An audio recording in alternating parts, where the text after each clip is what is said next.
Hello and welcome to the Afri-Dominion Show. My name is Freeman Singirankabo, and thank you so very much for tuning into our broadcast today.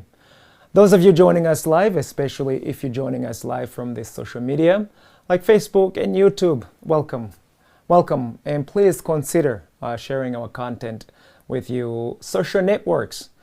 Be sure to subscribe as well and follow to our social media channel as well. We are super thrilled that all of you can find some time out of your busy schedule to join us today in our very engaging discussion that we are going to be having. Here at Afri-Dominion, every time that we have a conversation with you all, we speak frankly with each and every one of you. We speak boldly and we speak with no apologies to anyone, especially that these are the issues very close to our hearts. Everything we discuss, be it your opinion, my opinion, expert facts, factual evidence, and so on, everything that we share here, we share it all in the spirit of truth, love, and trust. And these are the benchmarks by which we would love each and every one of you to examine and scrutinize the content that we share with you.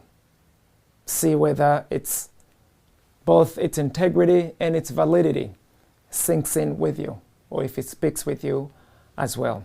One thing we can assure you, we are not going to lie to you, especially publicly lie to you. If we have inaccurate information that we're sharing with you, we would also take another chance, another opportunity for a different broadcast, even the same broadcast, and actually correct whichever information that we may have given you which appears to be inaccurate. Whether be me presenting or someone else presenting during this show, all of us, we have that responsibility to literally share with you full content, valid content, and truthful content. So that we openly say that please measure our content on the scale of light. Make sure that everything we sharing with you, it's the truth and nothing but the truth. And I also want to let you know that we're not angels. Sometimes if we do actually give you inaccurate content, be sure to join in our group. Be sure to join in our Zoom, especially that we have a direct Zoom where you can you can actually come in and have a saying in our conversation in real time as it happens. We would love that you join us live, especially if there is any inaccurate information that we're sharing with you, so you can have an opportunity to actually help us correct the content that we are sharing with you. And we also would very, very, very much love to hear from you. So we would love your feedbacks, in other words.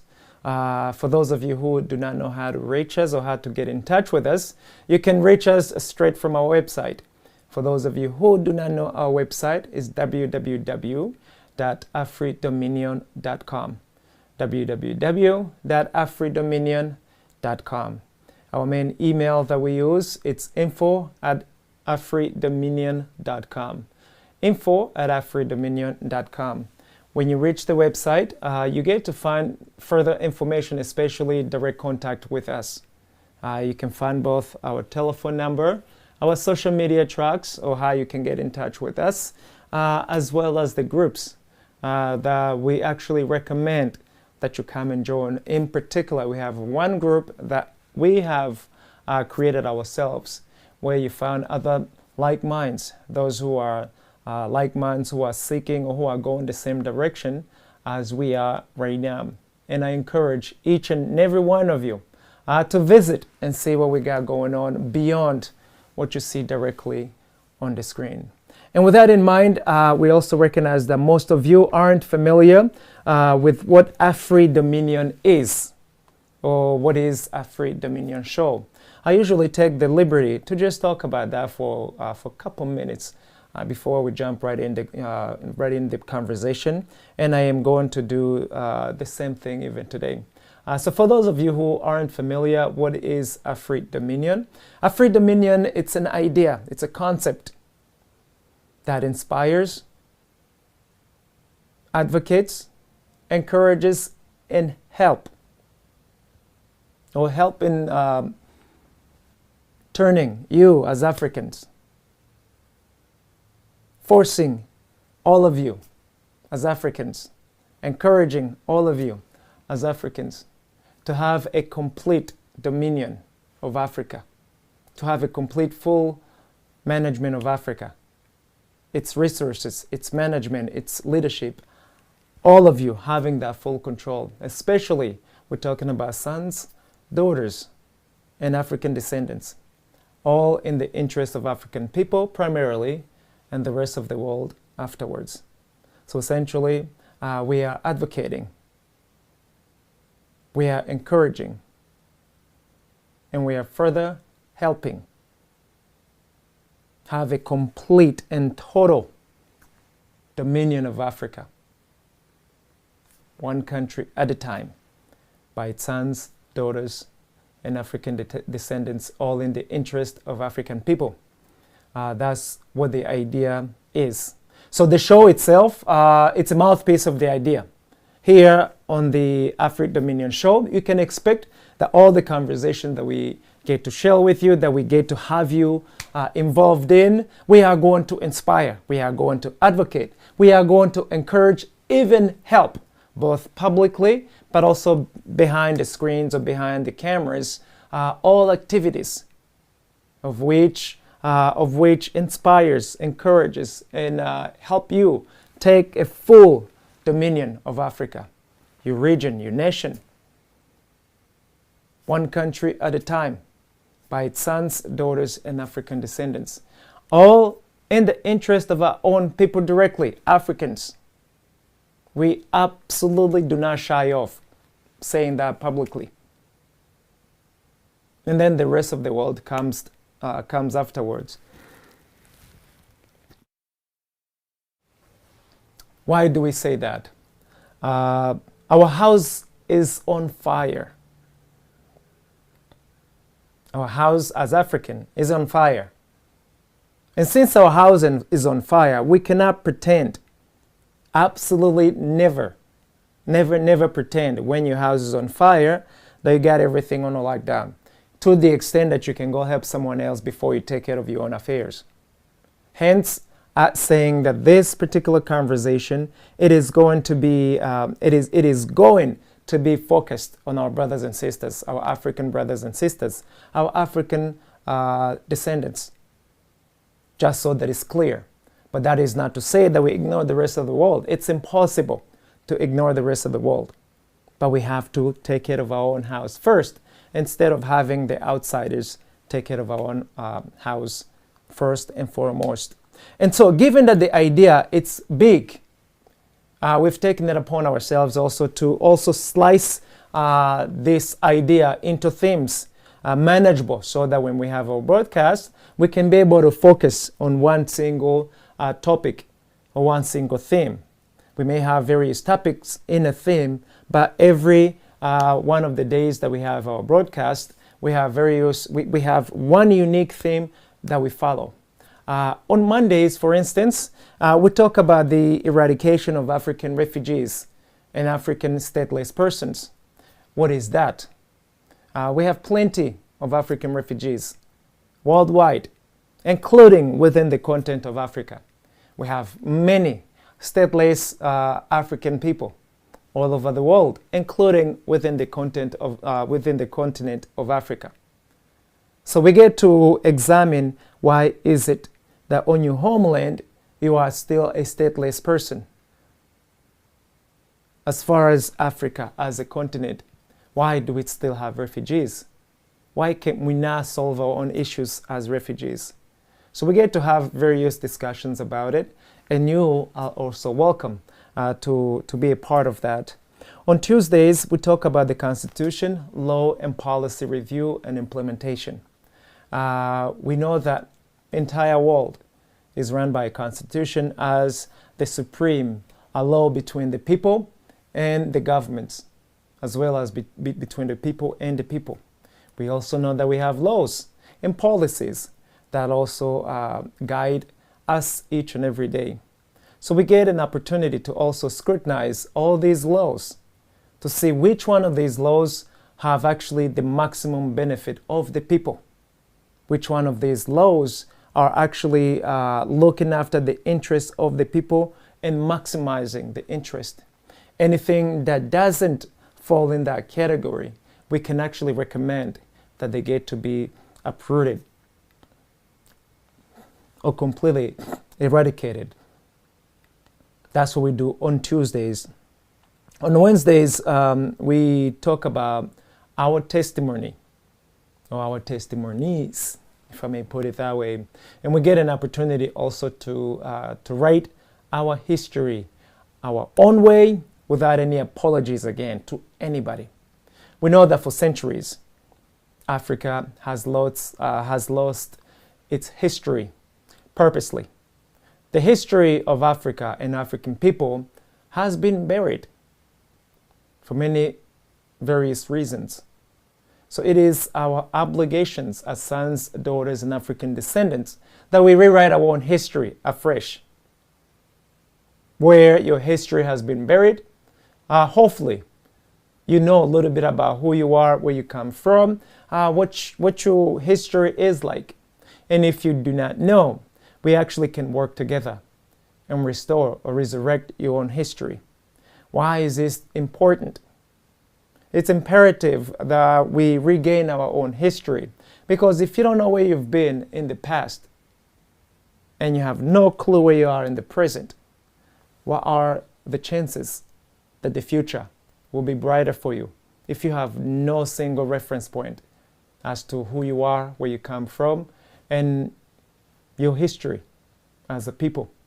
So we get an opportunity to actually testify.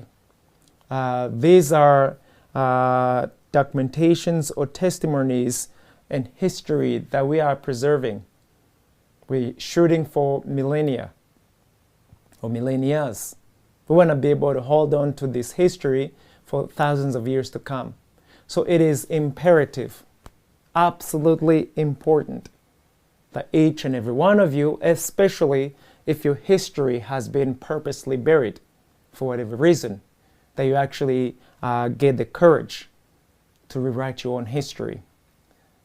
We provide the resources, we provide the training in terms of public speaking, so that you may have an opportunity to actually preserve your own history, your family history, your community history, even your nation history, on behalf of those voiceless people, especially those who could possibly be dead or no longer alive while you are actually narrating that history or that testimony.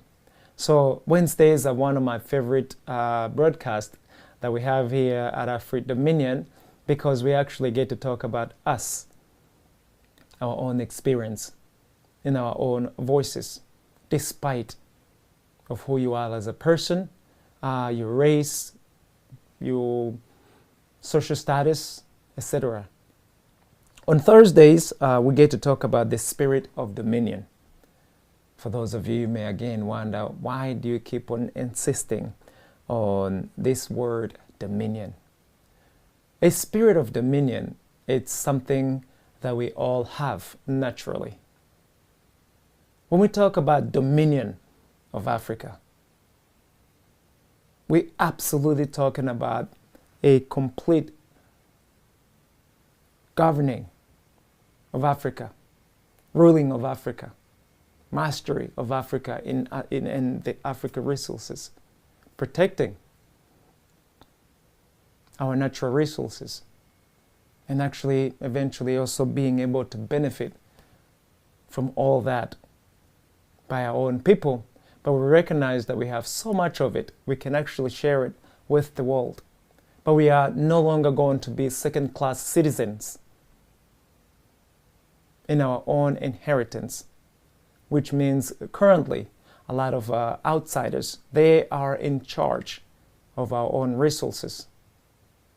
And we want to say enough is enough with that, and we want to change that. We are absolutely going to ignore the so-called binding agreements that some of our forefathers have signed. Why? If my forefather had signed a binding agreement that violates me, that rapes me financially, morally, educationally, socially, and you insist in adhering to those agreements, are you crazy? I always say, if we take the same agreement and we actually equalize them, if we have the same agreement and you also the same thing that I am signing for or that I have to follow, if it is the exact duplicate that you have to follow as well, will you go for that? And if your answer becomes no, then who are you to actually still expect that I follow those binding agreements that has been, of which have been signed 100 years, 200 years, even 3+ and 100 years ago? It's absurd. It's unconscionable that today governments make people sign or make illiterate representatives sign these binding agreements, the so-called on behalf of the people. You sign something that the people have never got a chance to review. But because for some reason you were cornered and you sign it, either out of your own interest or some other shady thing that has taken place in order for you to actually sign this binding agreement. We want to get rid of that. And we want to openly get rid of it. Now, is that going to cause us problems with the so-called friend or friendly nation? Yes. But if that friendly nation is imposing and is enforcing those binding agreements and they do not care your well-being, especially as a people, we also want to say, heck no, we're no longer going to go for that. On Fridays, we get to talk about the current events and its impact to Africa and African people. This is where you actually get to set the agenda. Whatever you want to talk about on Fridays, we get to talk about that. As long as it's actually in the best interest of the people. Because we're just not going to talk about whatever it is you want to talk about, because that's something that you want to talk about. It has to have some sort of collective interest as far as Africans and African people. So that's what we got going on when it comes to our broadcast. And for those of you who aren't familiar, this broadcast takes place Mondays through Friday from 12 p.m. to 1:30 Eastern Standard Time or Washington, D.C. Time.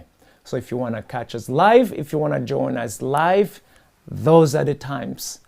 Beyond that, you can find us on demand on televisions, on radio station. I think they don't have any sort of like on demand, either on demand on televisions or on social media, because we get to maintain these contents on our social media platforms like Facebook and YouTube.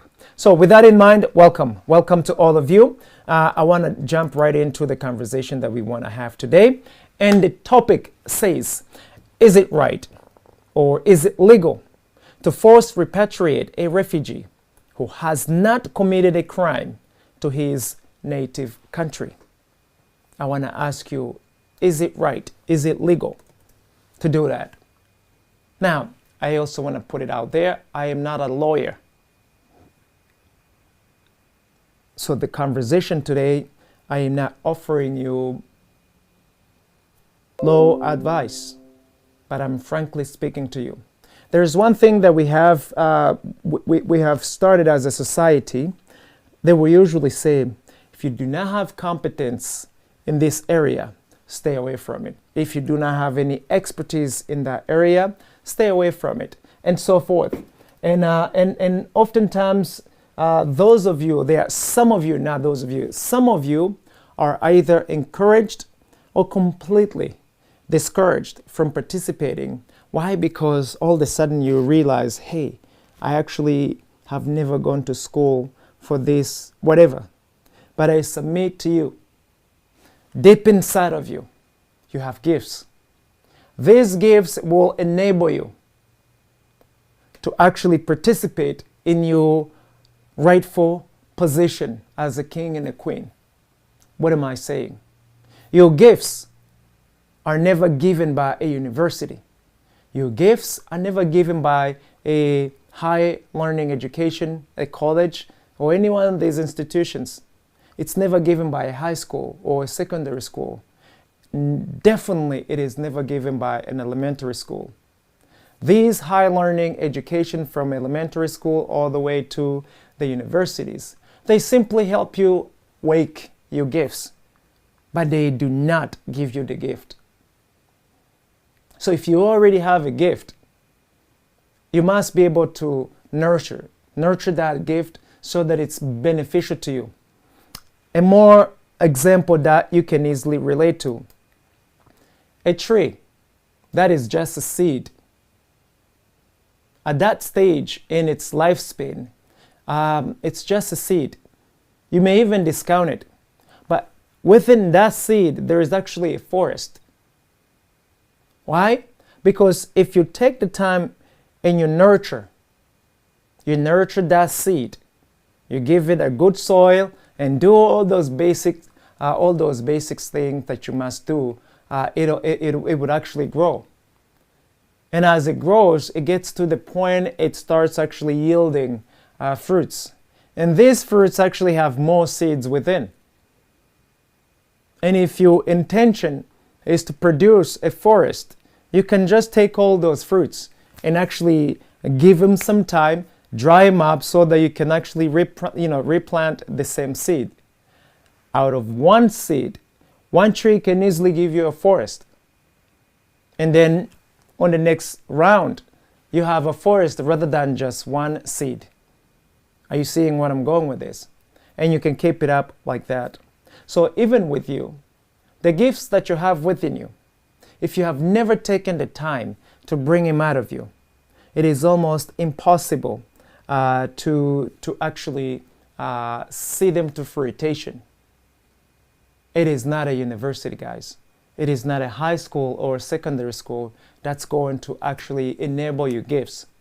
A detrimental accident can actually awaken your gifts. Sometimes even tough situation force you to tap into your gifts for survival mode. But we want to be able to awaken your gifts when you are not in the survival mode. So this conversation also, when I say is it right or is it legal to force repatriation, any refugee who has not committed a crime. Why am I adding this little junction that those who have not committed a crime? As you know, especially if some of you do not know, there is something they call the 1951 Refugee Convention, which is a meeting that sort of like set up some sort of guidelines, agreements that all the nation, at least the nation that subscribe to this convention, follow when it comes to refugees. They have said that every single country that subscribe to what they have agreed, they have to be able to recognize a refugee.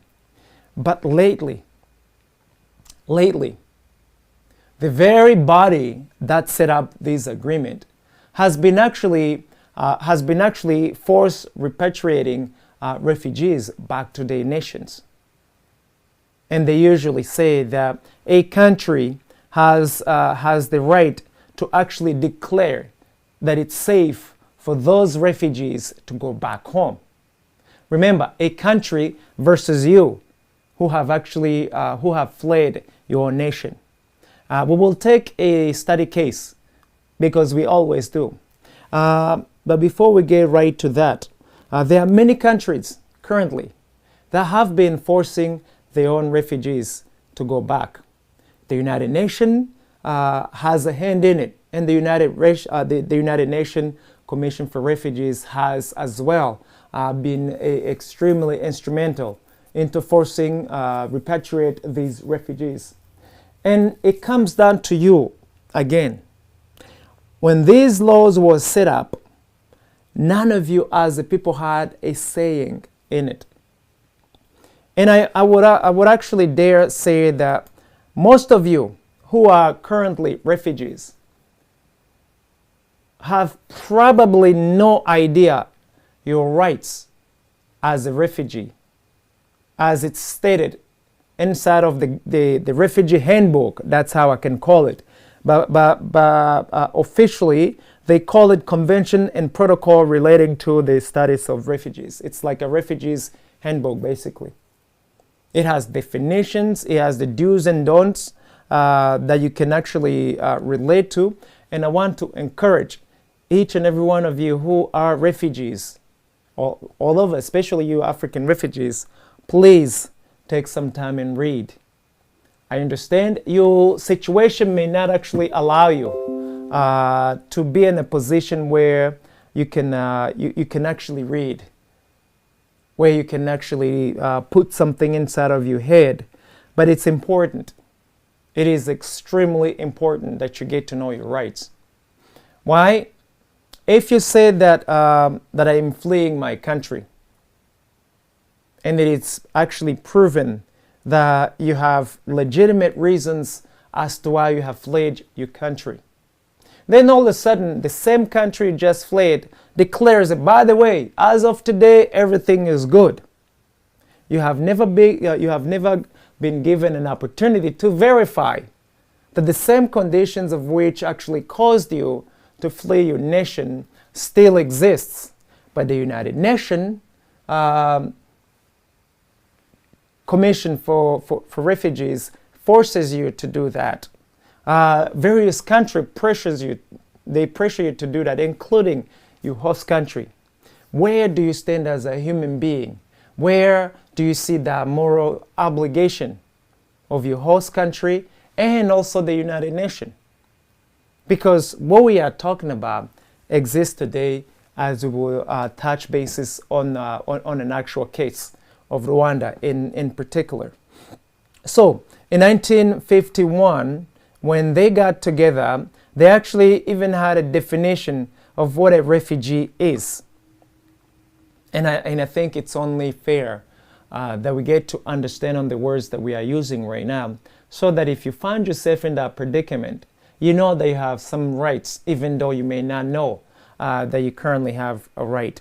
So currently, as we speak, according to the United Nations, the handbook, or the Refugee Handbook, I want to tell you what they say that a refugee is. I want to give you a quick summary, not the exact word-to-word definition of it.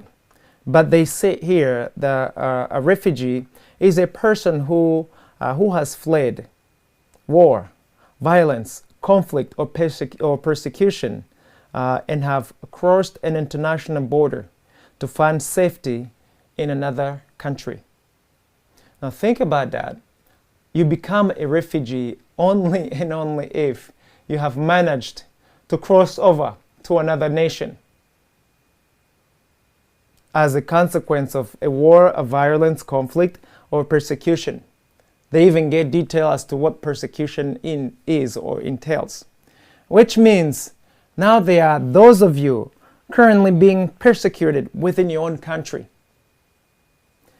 In the middle of a conflict, in the middle of a violence, even a war in your own country. But because your country is on a lockdown, you will not qualify for refugee status. You are still in your country.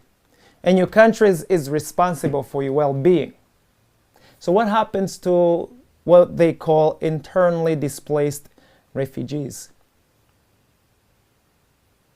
If you are actually fleeing your hometown because there is war in your hometown, that should matter. Because violence, people being brutalized, killed, disappeared, tortured, that is happening in so many countries, including Rwanda as our study case today in 2022. That is happening.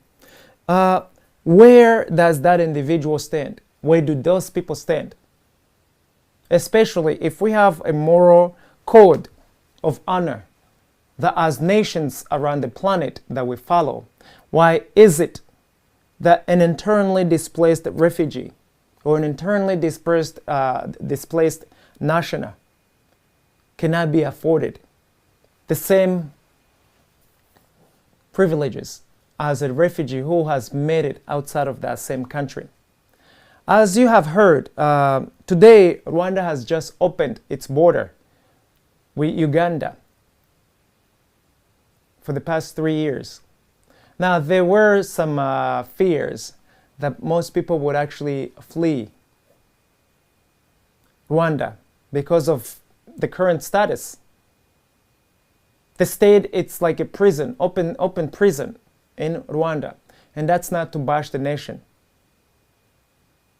So for the conditions that exist today in Rwanda, given that the border has been opened, there were concerns that those capable of going towards Uganda would actually flee, especially the Rwanda, Uganda, Tanzania, and Kenya, even South Sudan and Burundi, actually. They share an East African community, which means you don't need a passport to travel to Uganda or to Tanzania, to Kenya, to Burundi, and to South Sudan. So given the conditions right now, especially the new pandemic, or this recent pandemic, people have concerns. And they are fleeing their nation, especially in Rwanda, out of fear of being vaccinated. Facts, evidence. And I hope we don't get censored, because last time we got censored that we talked about COVID-19. But truthfully speaking, all this information that we are sharing with you, check it. We do our own due diligence before we come to our program. We actually take the time to prepare. We take the time to study. We take the time to research our programs. So we don't just come for the heck of coming and talk to you. Which is why we always say that everything we share, it's in the spirit of truth, love, and trust. And you can actually put them in check for each and every one of those. So it's also according to the United Nations as well. We have in 2020, we have at least 48 millions of people worldwide who are internally displaced refugees, oftentimes due to conflict. And then they also say that 7 out of these 48 million have become internally displaced refugees because of disaster. Now, if we go back and focus again on the outside, I do believe that they said that at least 20 million refugees,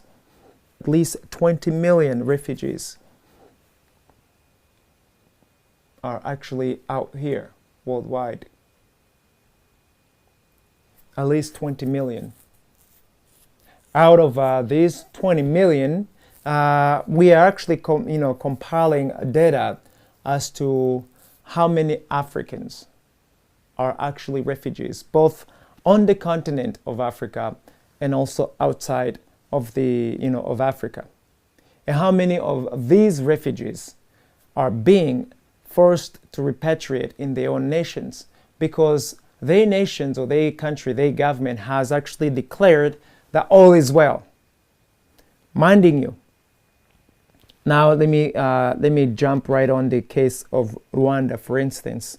As of 2013, Rwanda, with the help of the United Nations, Rwanda has actually ended. It has ended. Or actually, it's not even Rwanda. Rwanda recommended the United Nations literally removes the refugee status for a lot of Rwandese people. Now, it's also explicitly targeted. Now, minding you that they invoked what they call the invocation of cessation clause to Rwandan refugees. And for those of you who aren't familiar with that, go on the internet and simply type in the Rwandan cessation clause. It specifically targets, it was enacted in 2013, and it actually has taken away privileges of many Rwandese refugees worldwide. It has taken away their privileges as refugees. Who recommended that? The Rwandan government that they have fled to begin with. Why? Because it says, right now we have peace in our nation.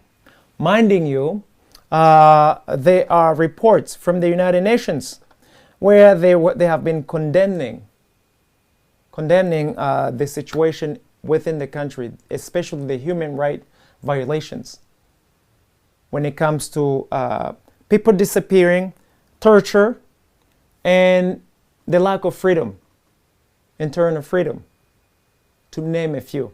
There are various reports by the United Nations that actually cites the current situation within Rwanda. Many nations that have called out Rwanda to actually adhere to the agreement that they have with the United Nations as it regards to human rights violations and all these things we are referring to. So if the Rwandan government tells the United Nations, hey, we want you to end this whole refugee status that you've given to so many of our people, we want them back home. And the United Nations goes and say, we actually agree. However, they agree on something that they have not consulted with the same Rwandese people who have fled to begin with. In other words, what they say stand, regardless of your opinion as a people. And you wonder, is the United Nations High Commission for Refugees actually speaking on your behalf of refugees, or is actually speaking on behalf of the government of Rwanda? Since we have a specific case that we're talking about right now. You as the refugees, what happens when you refuse to go back home because according to your own assessment, the same conditions of which have allowed you or forced you to flee your nation still exist? What happens when they actually officially remove your refugee status? You fall into the next category of a stateless person, which means all privileges are completely removed from you. And we currently have thousands and thousands and thousands of Rwanda who are stateless.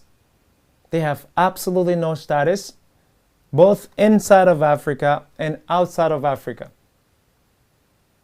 They literally live like animals. They live like what we call under the table. Their lives are constantly, they live in hiding, they live in fear, day in and day out. And that's where today I come in and I ask you, as a people, as African, is it right? Is it legal to force repatriate you as a refugee when you have not committed a crime in that host country that you are residing in, and you are forced to become an animal in that same country? You are forced to even imagine if you have no privileges. For instance, if they remove your refugee status, your legal right to work ceases to exist on that same day. If you have a family of 2 or 3 or 4 or however large your family is, how are you going to provide for your family? If you choose not to go back home and they refuse to reinstate your status, how do you then actually feed your family? To some of you, you result in stealing, or you begin to engage into so many illegal activities. One way or the other, you need to survive. However you get that done, you get it done. Because at that point, you are squeezed between a war, a brick wall, and rocks. Either way you go, it's rough and it's tough. So, who then becomes the perpetrator of violence, of crimes, within these nations that are hosting to refugees. You and I, we also have a part. We have a responsibility in it. In 2013, I'll be honest also, I had no idea that the cessation clause was going to be invoked. That's how far apart I was absolutely not following to some of the things that were taking place in the country.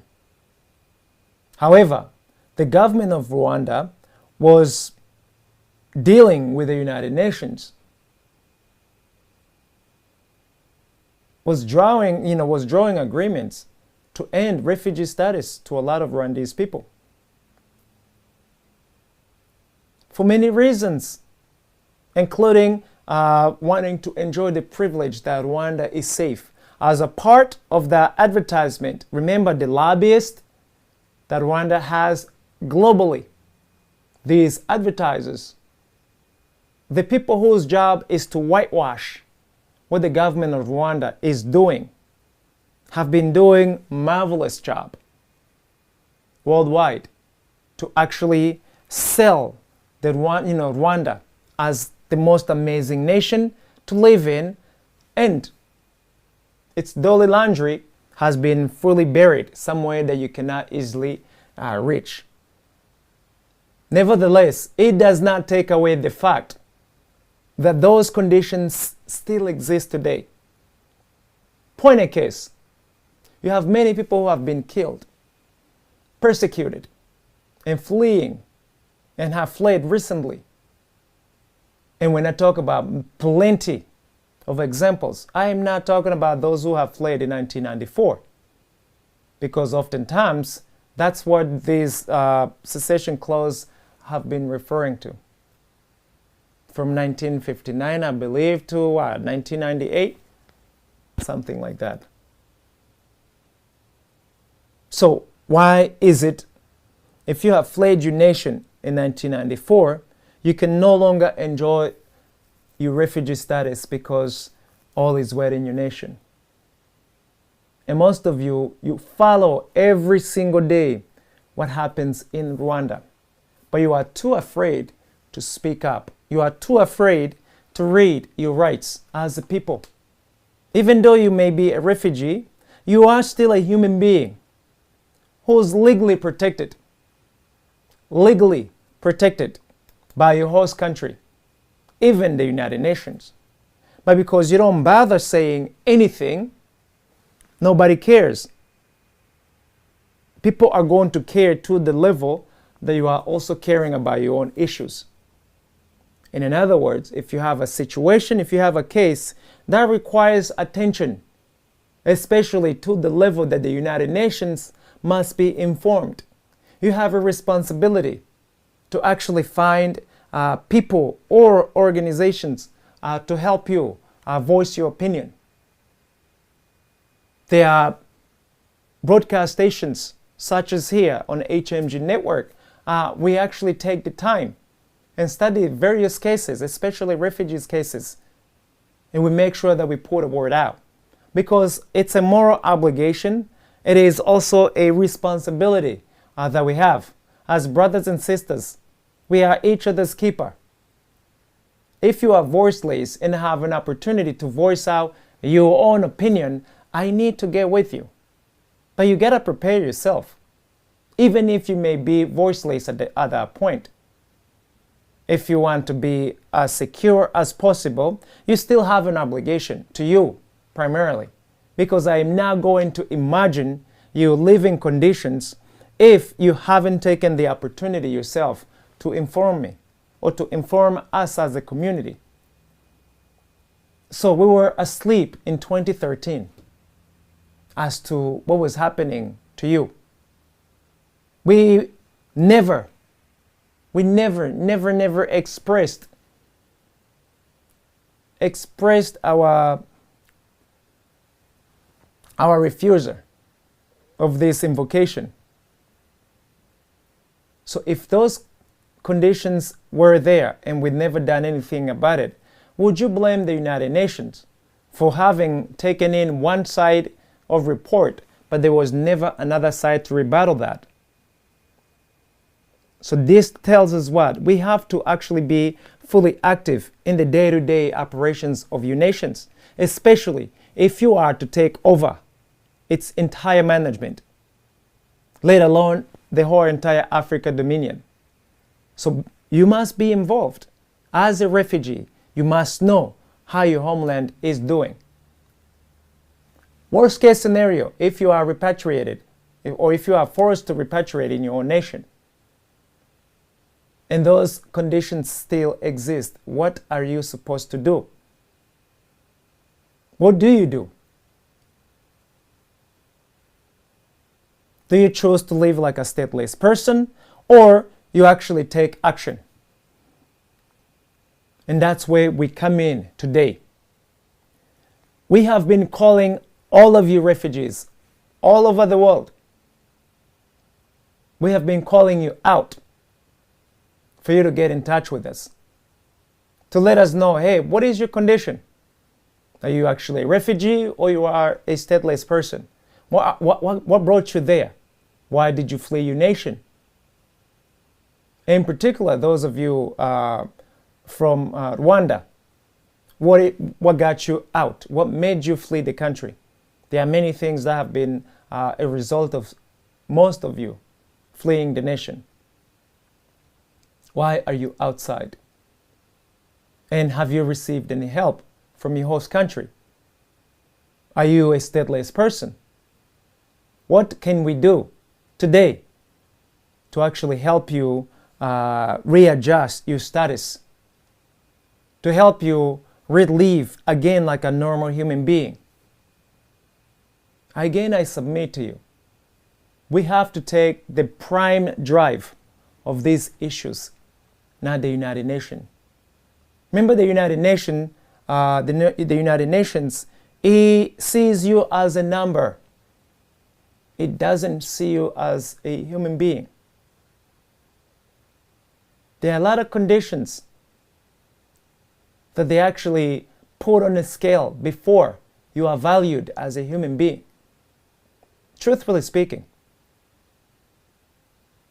Because if they did, they will not just take the word of the same government that you have been fleeing, and all of a sudden, because it says, hey, all of a sudden right here we are actually safe, so bring back our own people. Do you know how many prisoners in Rwanda today, or how many people are affected by the prison conditions, the official prison conditions, and then the unofficial prison conditions? The official prison condition, there are at least more than 1 million affected Rwandan people. And we are told that Rwanda has at the very least 10 million people. So 1 out of 10 of Rwandese people, they are currently dealing with prison conditions in their family. Think about that. 1 in 10 people is dealing with prison-related issues. What does that say about the so-called safe nation?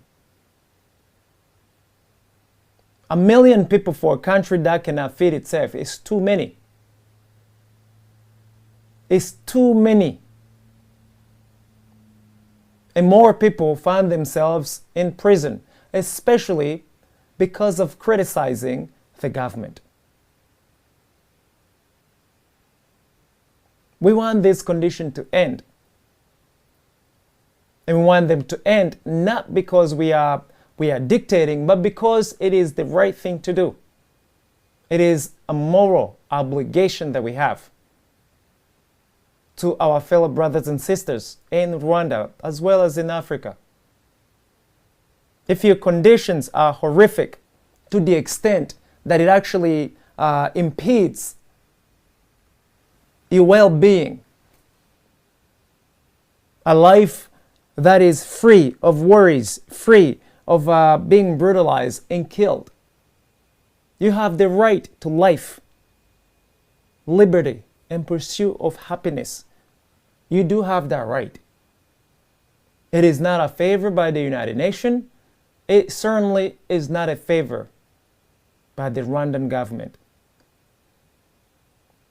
So those of you who sell Rwanda as the Singapore of Africa because of beautiful looking buildings in the capital, you are also doing a disservice, because selling a capital, a little teeny land out of the whole country, it's extremely misleading. Rwanda has mastered in actually ensuring that the people do not speak to journalists, do not speak of the dire situation. They have locked down people. Most people cannot talk in Rwanda, which is what I called the unofficial prison. It's an open prison. You cannot speak of your dire situation in the country, because that's considered as a criticism to the government and possible genocide denier. Anything, as long as it doesn't relate to what the government is doing, it's framed as an ideology of a genocidal, as an ideology of being or becoming a genocide denier. And guess what? The United Nations and the rest of the nations, they usually just let it be. They put their hands up. They're like, you know what? We will just mind our own business. You'll do what you do best. And it isn't right. And so those of you today who are actually in the predicament of being repatriated, there are so many Rwandese people, especially in Europe, being forced to repatriate. Those of you who are citizens, those of you who had the legal residence to stay in Europe, and you find yourself being taken out of those countries. You find yourself losing your status as citizen, losing your status as residents, losing your status as refugees, because the Rwandan government has created a fictitious case against you. We have plenty of examples. Plenty of examples. And none of these nations actually deploy any resources to investigate as to whether the findings or as to whether those claims are valid. So, if these nations don't have the resources, and you as a people are at stake, it is you who is going to be deported. It is you who's being sought after. What do you have to do to resolve your own situation? Hence, us coming in and say, hey, it is about time that we actually forge arms, forge unity, not just as Rwandans people, but as African people. And we need to be able to have a much more stronger, much more actionable action towards these injustices. And we help our own people. It is deplorable what's happening right now in Africa when it comes to refugees and stateless persons. It is absolutely deplorable.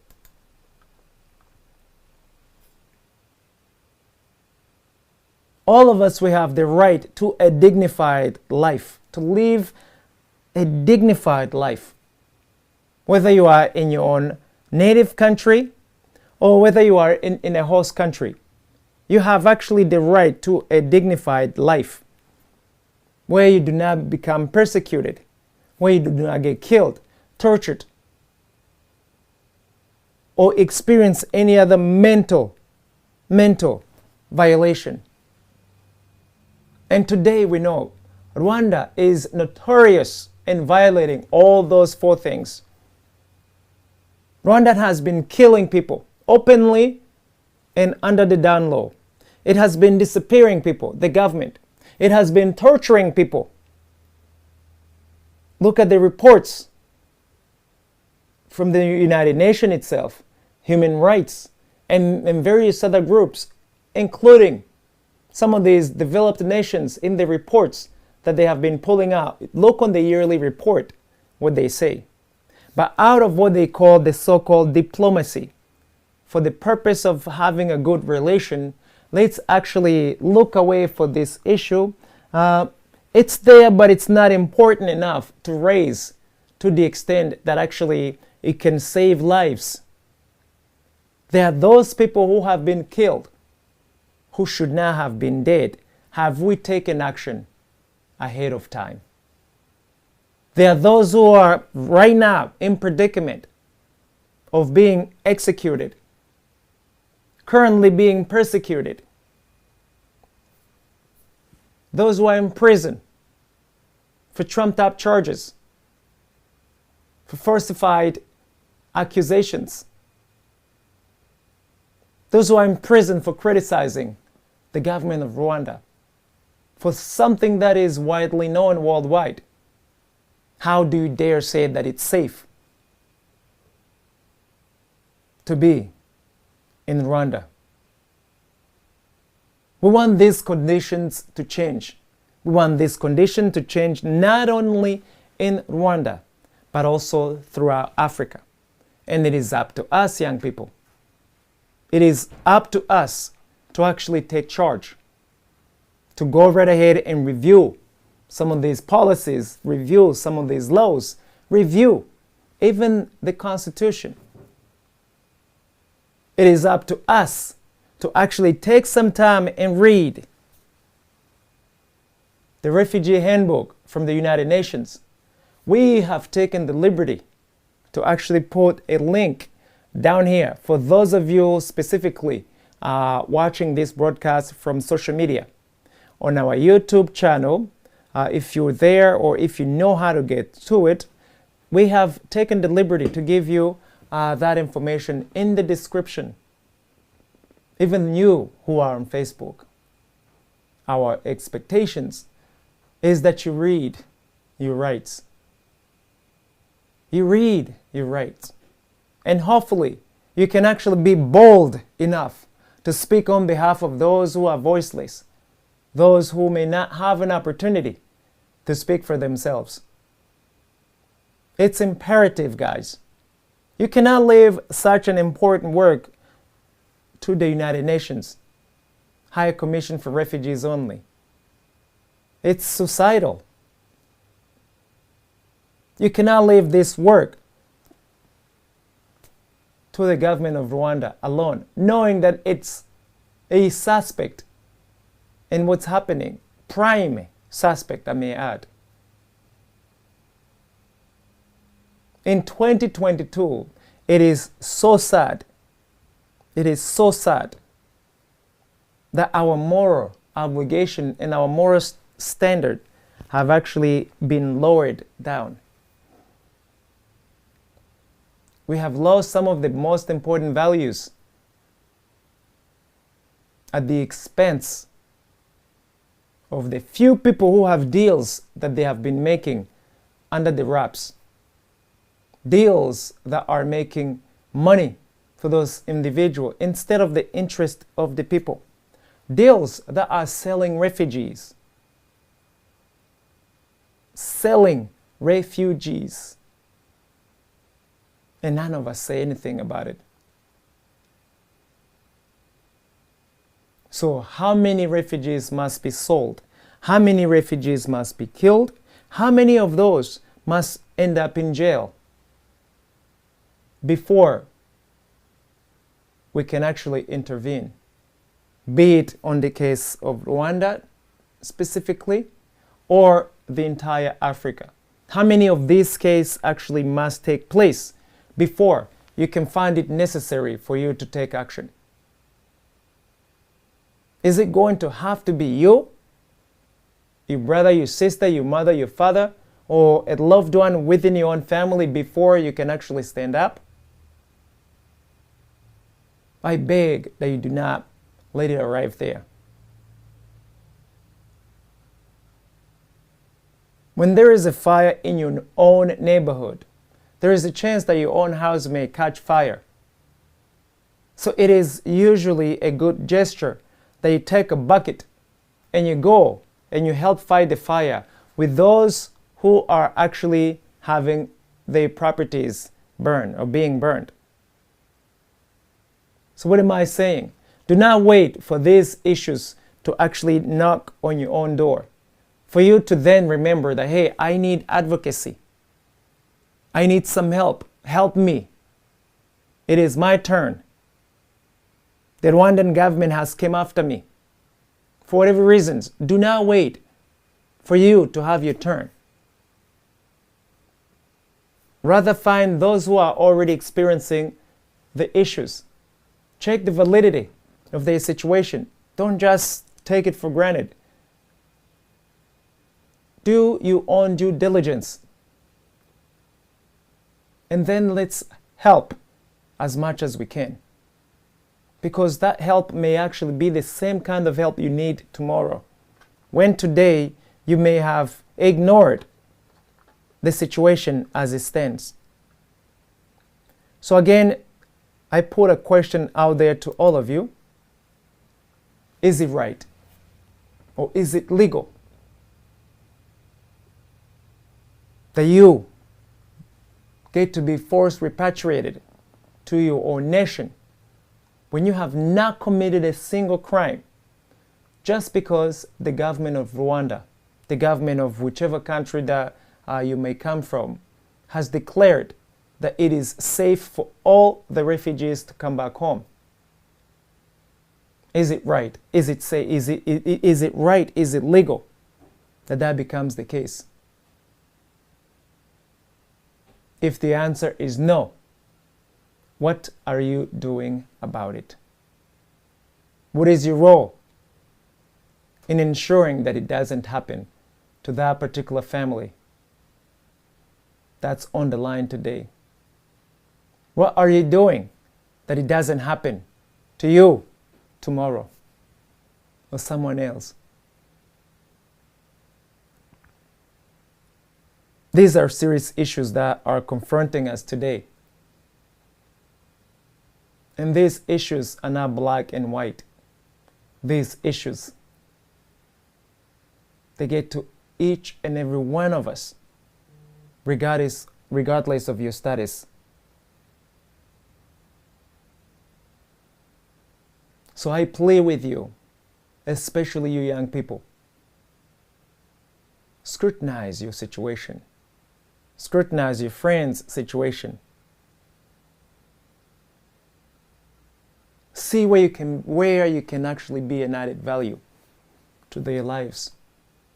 Reach out to that stateless person who's been ducking for 28 plus years, who's been ducking for 31 plus years, whose condition is beyond deplorable. Beyond deplorable. But they are still kicking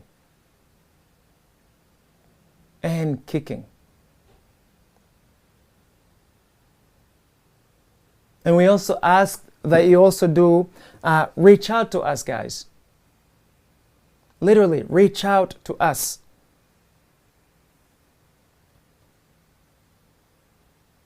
Reach out to us. We are no sell out. We do not sell you out. We will not sell you out. We will never sell you out.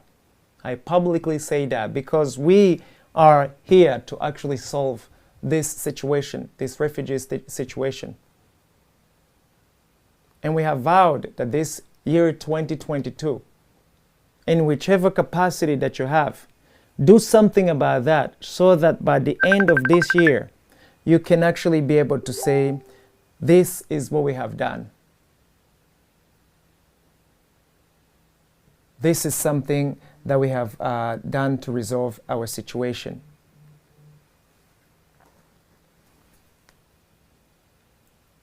So, ladies and gentlemen, with humble, with all due respect, especially those of you who are Africans and African descendants, please take some time out of your busy schedule. take some time out of your busy schedules. Take a look what's happening to your brothers and sisters, both in and outside of Africa, some of whom are living the most atrocious conditions, literally deplorable, for the lack of a better word. Deplorable conditions.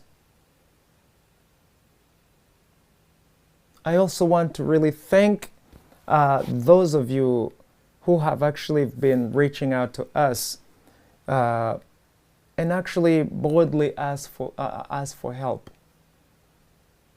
We recognize there's one thing in asking your friend for help, but there's completely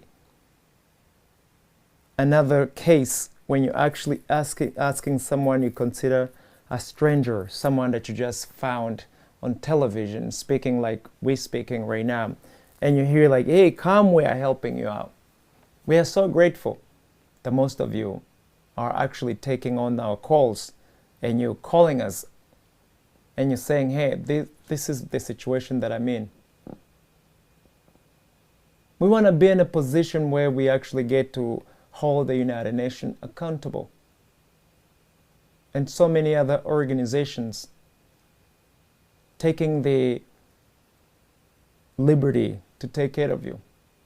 We want to scrutinize your cases in our own ways and see in whose interest actually your case is being tried, especially if you are currently going through some legal proceedings. But lastly, it is important that you as a refugee or refugees, you become involved also in resolving the very, very, very, very prime reason why you have become a refugee.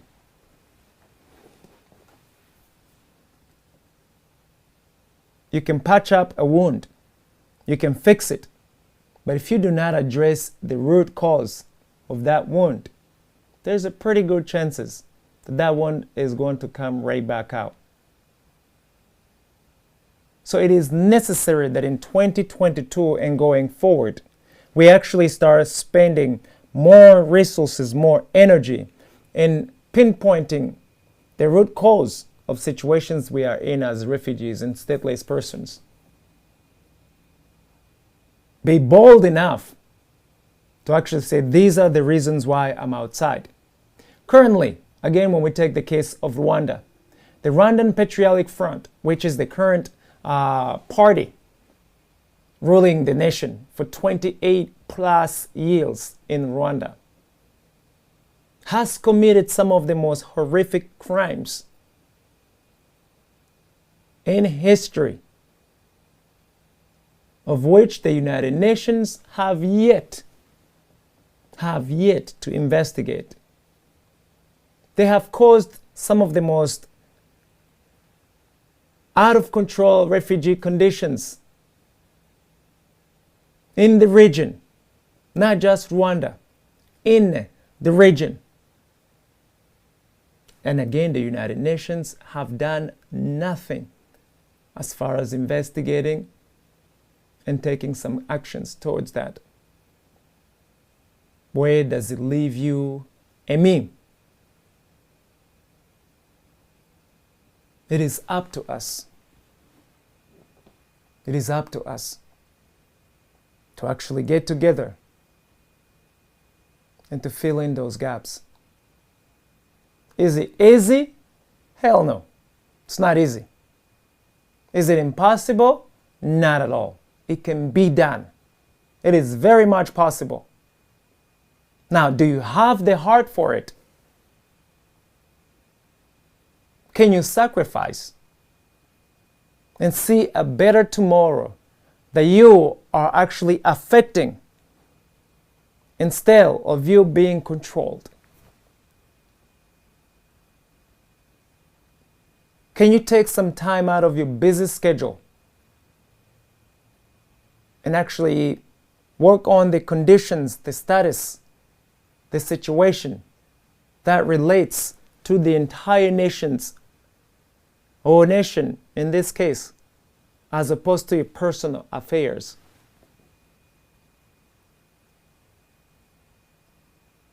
This program is there to actually plead with you guys, to plead with you, to encourage you, and to also advocate for these voiceless people, those who are refugees and those who are stateless persons. And hopefully inspire that they can actually become fearless and come publicly and talk about their conditions. What's the worst case? What's the worst thing that could happen? You already slammed between a rock and a wall. What's the worst that could happen in the conditions that you are in right now?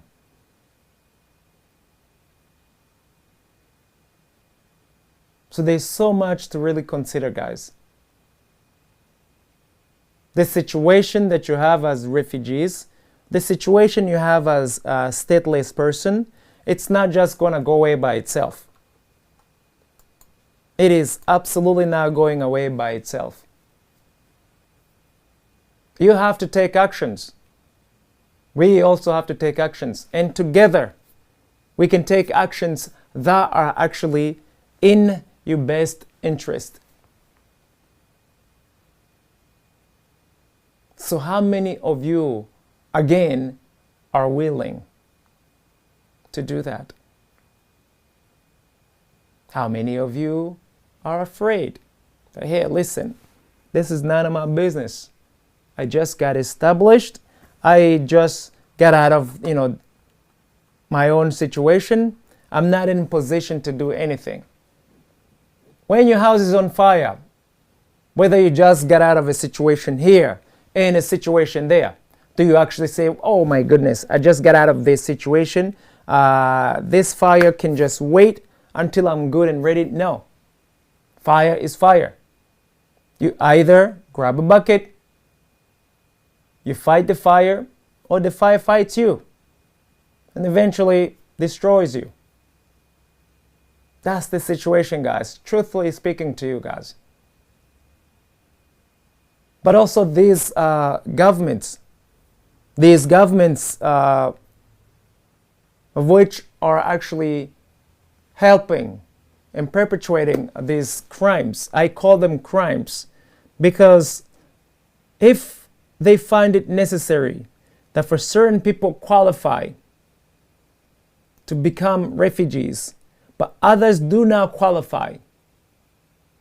Same country, same people, different time frames. Is it legal that you force repatriate these people when there are others fleeing for the same very reasons that you are taking in, just because they have gone outside of that bracket that you feel you can protect them? Please help us understand that. I find that to be hypocritical. Why would it be okay for you to take in a refugee right now, fleeing the same condition that someone else has fled 20 years ago, 25 years ago? But it no longer legitimizes, or you no longer take as a legitimate reason of fleeing for those who are refugees for 20 years. Someone fresh out of the country right now, a year ago, 5 years ago, can receive a status as a refugee. Isn't that discrimination? But then again, most of us who should be actually speaking on behalf of these issues, we are so silent for many reasons. So again, I plead with you guys to please speak up on behalf of our own people. Let me jump right up in Ethiopia. Do you guys have any idea how many refugees that they have right now? We can call it internally displaced refugees. Look in Eritrea. I mean, if they usually say if these walls could speak, just because there isn't a cameraman to capture the horrific conditions on the ground, on the terrain, it does not mean that the people aren't dying. You not having the notion of what's happening in these countries does not mean that the people aren't perishing.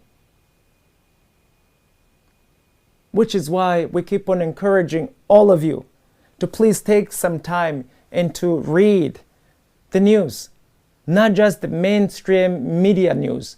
Read even independent productions, independent publications, non-profit organization on the ground, on the terrain.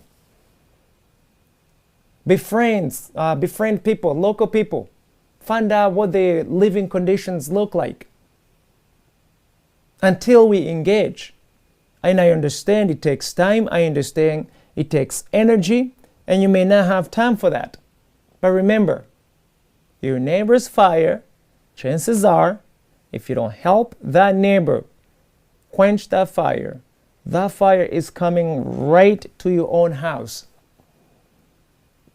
And when it does come, when you were too busy to help your neighbor, if God helps that neighbor survives that fire, he or she may actually refuse to help you quench your own fire. So don't ever look away for a war that's taking in Ethiopia, a war that's taking in Eritrea, wars that are taking place in Northern Africa, West Africa.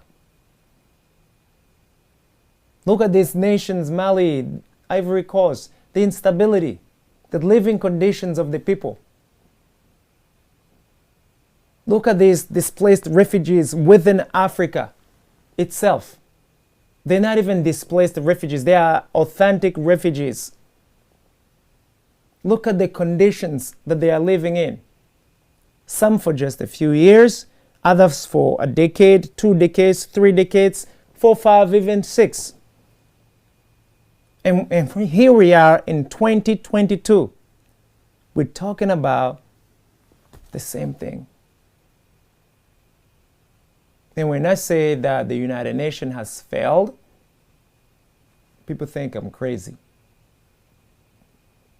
72 years old organization that cannot actually help end the conditions of refugees. Why? It's business. How do you make money on a top of deplorable condition or conditions of someone else or a family? You make money out of them. Again, that moral compass that I keep on talking about. Where is our moral compass? There are organizations that make billions of dollars, billions of euros a year as a profit for having taken a part in helping refugees. As a profit, again, even though they may pose as non-profit organizations. But if you're rocking in billions of dollars, what does that say? All the resources that were pre-allocated for a refugee program or programs, but because you intercepted it and you have all the requirement conditions to be the beneficiary organization, you take the money, you use a little bit of that, you help some refugees, and the rest of it you use it for your own needs. Such is what's happening today. Again, I am not going to name names out of not being censored, because I know this topic is very sensitive to most of you. But eventually we are going to do it. There are organizations that shouldn't be in the refugee business, because that's what they call it, a business. They're taking money, donors' money, taxpayer money, to do the work aimed at benefiting refugees, but they actually end up not doing it. And there's no oversight.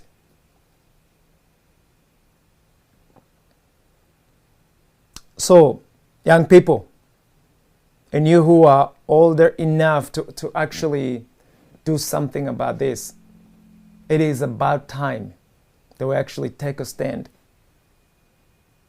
Literally, take a stand. I understand we have so much at stake, and we have many forces behind the scenes moving things. You must be able to actually get to know what are those forces moving things around, especially in the interest of those few stakeholders, not you, the refugees, not you who are supposed to benefit. So if you do not know who's running the show, how will you actually know whether what is rightfully yours is going to be there? Why don't you name them if you know them? I want to refer to you guys to a broadcast we did last week. We dropped names and were taken off the broadcast because those very names, strong enough, they actually called the stations and they took us off the air. We are being targeted and censored during real live broadcast. So we want the opportunity to put the word out, to actually give all of you information. And once all of you actually have information, then we won't care whether they actually take us off air. But at least get the information and at least commit to doing your own digging.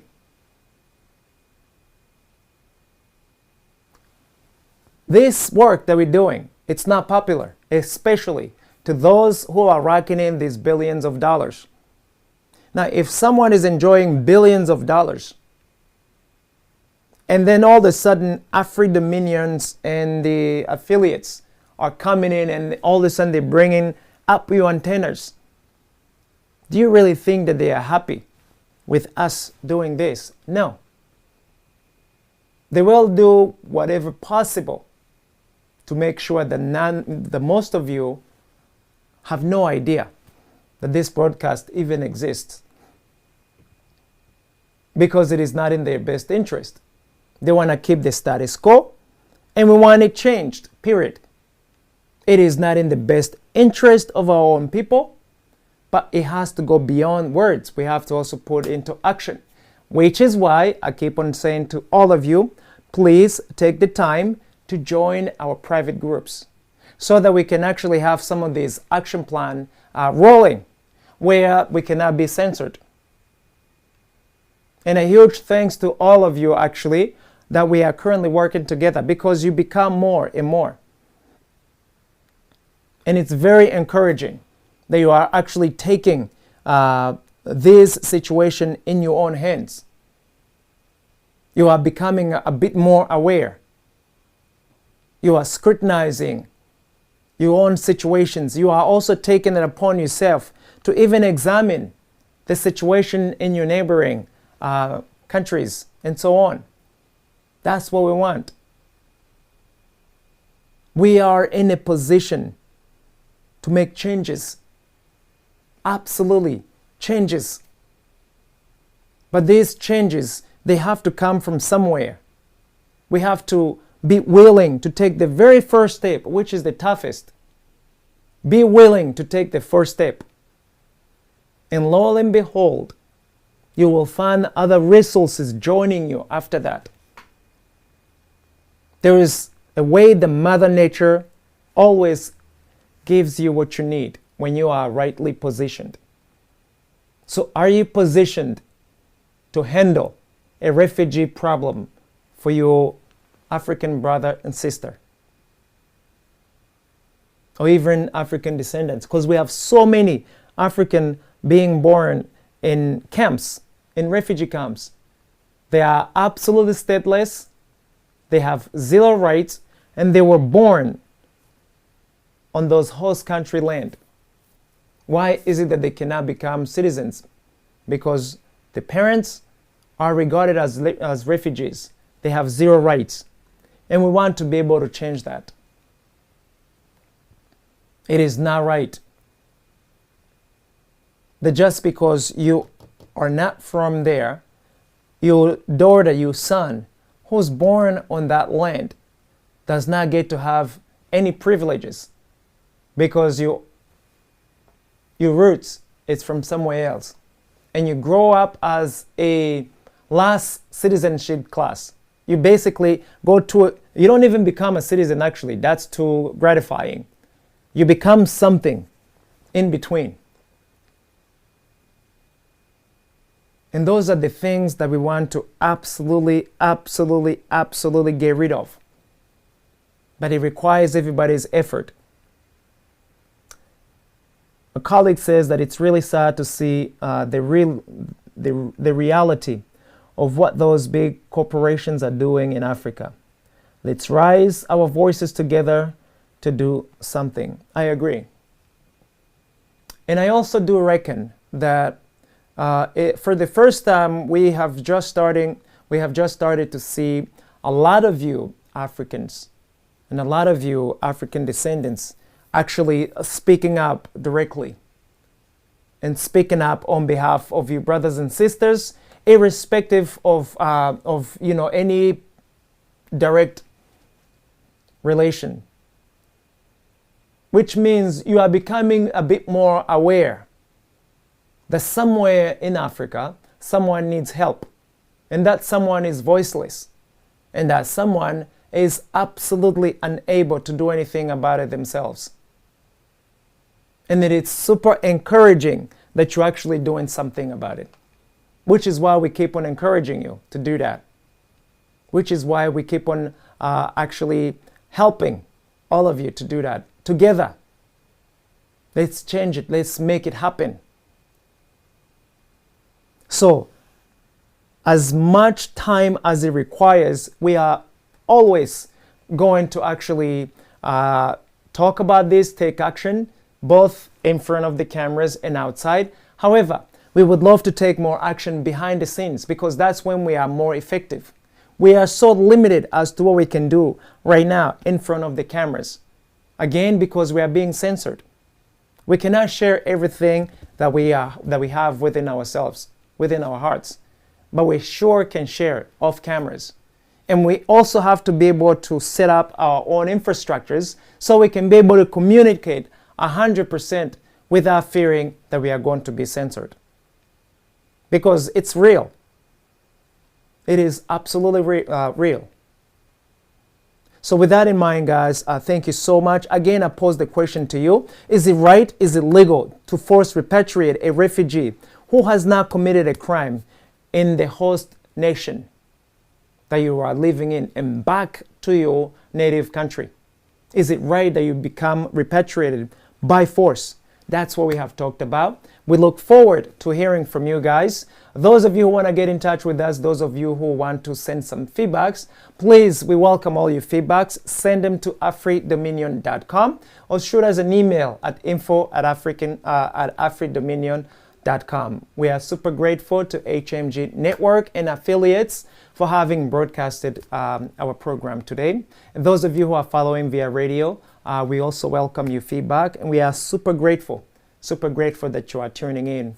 Those of you who are on social media, thank you so much. Thank you kindly for following, but also we expect that you give us some feedback. Last but not the least, we are looking for support. We're looking for support for the actual behind the scene work, for the real work on the terrain. So if you feel like this is something that you identify yourself in, we'd love your help. All right?